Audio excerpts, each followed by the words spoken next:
ان الحمد للہ والصلاة والسلام علی نبی، جتنا آسانی سے ہو سکے اتنا قرآن پڑھ لیا کرو۔ قرآن حکیم کیا کسی محفل میں اور اجتماعی طور پر جمع ہو کر کے پڑھنا بدعت ہے، یا جس طرح کل کے موقع پر یا برسی کے موقع پر یا ختم کے موقع پر کیا قرآن جمع ہو کر پڑھنا بدعت ہے؟ سورہ مزمل کی آیت نمبر 20 کے تیسرے پارٹ کے ضمن میں جانتے ہیں، عَلِمَ أَن لَّن تُحْصُوهُ فَتَابَ عَلَيْكُمْ، وہ یہ بھی جانتا ہے کہ تم اس کی طاقت نہیں رکھتے تو اس نے تم پر مہربانی فرمائی۔ فَاقْرَؤُوا مَا تَيَسَّرَ مِنَ الْقُرْآنِ، پس تم قرآن پڑھ لیا کرو جتنا آسانی سے پڑھ سکتے ہو۔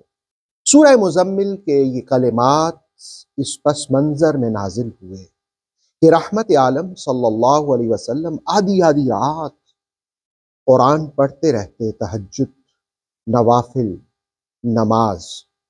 اللہ رب العالمین نے فرمایا کہ عَلِمَ أَن لَّن تُحْصُوهُ، وہ یہ بھی جانتا ہے کہ تم اس کی طاقت نہیں رکھتے، یعنی ہمیشہ کے لیے، اور خاص طور پر اس زمانے میں گھڑیاں نہیں تھیں تو آدھی رات کا پتہ ہی نہیں چلتا تھا آدھی رات ہے یا آدھی رات سے زیادہ ہے، تو فرمایا کہ ہمیشہ آپ اس کی طاقت نہیں رکھتے۔ اللہ نے مہربانی فرمائی، فَتَابَ عَلَيْكُمْ، اس نے مہربانی فرمائی اور کہا فَاقْرَؤُوا مَا تَيَسَّرَ مِنَ الْقُرْآنِ، پس تم قرآن پڑھ لیا کرو جتنا آسانی سے پڑھ سکتے ہو۔ قرآن پڑھنا چاہیے، قرآن سمجھنا چاہیے، قرآن سیکھنا چاہیے۔ اب یہاں قرآن حکیم نے کوئی قید نہیں لگائی ہے کہ تم اکیلے اکیلے پڑھو، اجتماعی طور پر نہیں پڑھ سکتے، جمع ہو کر کے۔ یاد رکھیے بدعت وہ ہوتی ہے جس کی اصل قرآن میں موجود نہ ہو، جس کی اصل حدیث میں موجود نہ ہو۔ قرآن پڑھنے کی اصل قرآن میں موجود ہے، رسول اللہ علیہ الصلوۃ والسلام کی سیرت طیبہ میں موجود ہے، صحابہ قرآن پڑھتے تھے۔ یہ جماعت میں بھی تو مل کر کے ہی قرآن پڑھا جاتا ہے اور سنا جاتا ہے۔